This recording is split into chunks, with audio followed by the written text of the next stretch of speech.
দোস্ত এইমাত্র একটা অথেন্টিক নিউজ পাইলাম বুঝছিস, আমার চাচাতো ভাই আর খালাতো ভাই হচ্ছে রয়ের এজেন্ট, বুঝছিস।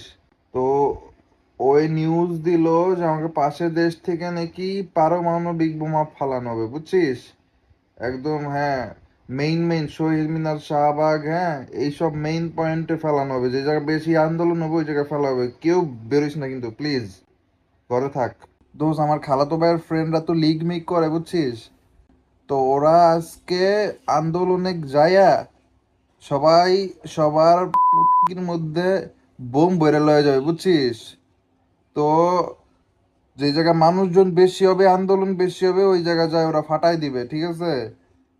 তো খবরদার বেরিস না কিন্তু, খবরদার। দোস্ত এইমাত্র আর একটা অথেন্টিক নিউজ পাইলাম বুঝছিস। আমার এই যে খালু তো সংসদ ভবনে চাকরি করে, তো হে আমারে কইলো যে সরকার নাকি গণভবনে ডাকছে আন্দোলনকারী করে। এখন সকল মন্ত্রীগুলা তার গদির নিচে নাকি বোম ফিট করে রাখছে। যেই যেই ছাত্র পোলাপান্ডি গণভবনে ঢুকবে ওই বোম করে ব্লাস্ট করে দিবে। প্লিজ গণভবনে যাইস না প্লিজ।